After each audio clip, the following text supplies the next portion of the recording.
So nice, they had to do it twice. Welcome back, guys, to Fog Wrestling. It is the draft. It is second time lucky. Tonight, Monday Night Raw, we're on to Rice, because guess what? It's poor. The draft is awful. I am going to sum it up in a different way. So shite, they had to have another night. That's no bad. I like that.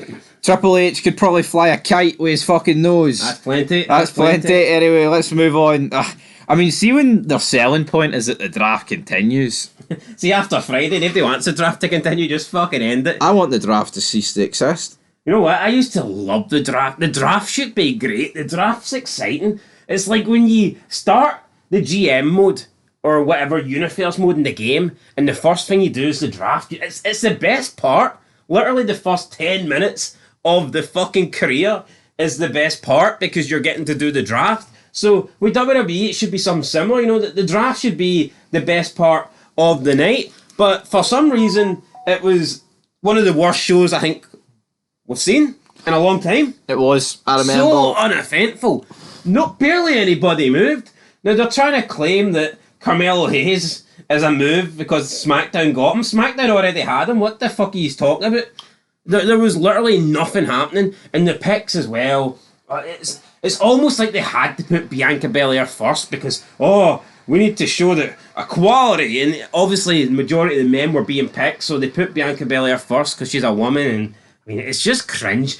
Who in their right mind believes that Bianca Belair's the first pick? Nobody fucking believes that. She'd be lucky if she was picked in the entire draft, never mind the first pick. Yeah, I used to love drafts, not anymore. Honestly, I actually say they are the worst show of the year. But look at McMahon. McMahon picked the fucking Rock, right? And I know we don't have the Rock now, but you should be picking the equivalent of the Rock on today's roster. You should be, and you know what? Bianca Belair just isn't it. No. See, when I think of who should be picked first, I'm thinking Seth Rollins, Randy Orton, guys like that. Yep. Not fucking Bianca Belair. And then Carmelo Hayes second. Makes no sense. Yeah, you want to take a chance with a rookie, then you did it later down the line, but nobody's believing it, man, that you're taking them like that. And then, Nia Jax and Liv Morgan are being picked before the Bloodline? Really? Fucking Bloodline? What a load of shite. It is a load of shite, and you know what? It's just going to be the same as SmackDown, apart from there's going to be more rounds because it's a 3-hour show. Now, will they, I don't know, will they make some changes because of how criticised the draft on SmackDown was? No, but how stupid's that, though? Like, how could you have a different format? Yeah, it will look dumb if there was barely any changes on SmackDown, yet we see hundreds of changes on Raw. Like, that would be, be weird if that's the case, but we will see what happens tonight. So let's get into this preview. Yep, it's just the draft continues as a selling point for tonight, but let's talk about Logan Paul, baby. He's coming to Monday Night Raw. He can't be drafted, though, because he's a champion, so... See, when Logan Paul's a selling point for the show, the draft, come on, I know he's US champion, man, but it's Logan Paul at the end of the day. Is he defending the belt tonight? You know what? Why not try... See this whole Mike Tyson, Jake Paul fight? Why not try and get that on one of the shows? The press conference or something? Aye, brilliant. We know Mike Tyson's been in WWE before. Why not? I'm sure they... No, why fucking not? Why not go for it? Why not try and have a ratings ploy of some kind? I'd accept it. I'd go for it. I'd take it, but we ain't getting that. We ain't getting nothing. No, we're not getting it. He's probably just going to come out and bore us, to be honest. But, right. So what we've also got... Our only match announced for tonight is Jey Uso teaming with Ricochet. The guy that the war table was punched for. Ricochet. Andrade, who's also moving to SmackDown, I believe, taking on the Judgment Day. But look, this is the world title, right? This is the world title feud. And look at this match. Seriously, who's fucking believing this is the world title feud? No one? Look at the people in it. No one? No, look at it. Come on. It's mid-card city. Andrade and Ricochet should be in the world title feud. No. JD Madonna? Come on. Come on, man. I know back in the day, Naked Midian hovered about the world title scene because he was in the ministry, but come on. He was only there to eat a few stunners, though. Give me Naked Midian over these 6 guys combined. Somebody call me Midian. But this is the only match scheduled, so again, I'm going to go for Going to go for the Judgment Day to win. They need to win, man. Well, actually, saying that, do they need to win? Because maybe if you draft it naked Liv Morgan, I could understand her being the fourth pick, you know. But I mean, no. This is actually the last Raw before Backlash.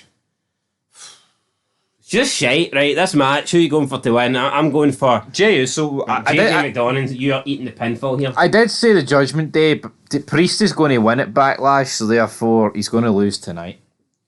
Well, that's pretty much how it works, you know. If you're going to lose at the pay-per-view, then you're going to win at the pay-per-view. You gotta lose, oh brother, right? CM Punk, I believe, is supposed to be here tonight.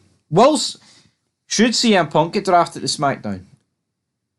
I don't know. Raw's going to Netflix. We'll see CM Punk be drafted to SmackDown. Yeah, but see, if this was back in the day, man, you would have to move like 6 months in advance or 9 months, 8 months. But CM Punk could get drafted to Raw or SmackDown, and they'll just change him back. Here's the thing, right? People are saying that Raw is going to be the A show because it's going to Netflix. I don't necessarily agree with that.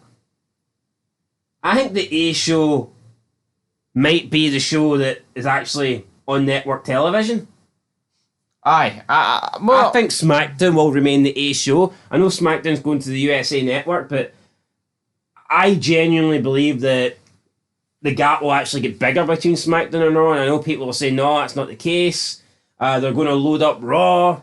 If they were going to load up Raw, they certainly didn't show it in the draft. I mean, it probably depends, right, on the amount of pressure that they're going to receive from Netflix about how serious that is, rather than just, we'll give you a lot of money, do whatever you want sort of deal. Like, if Netflix want Netflix could want the Saudi treatment. They could, but I just believe that WWE are more willing to focus on the weekly show that's on network television than the show that's on Netflix.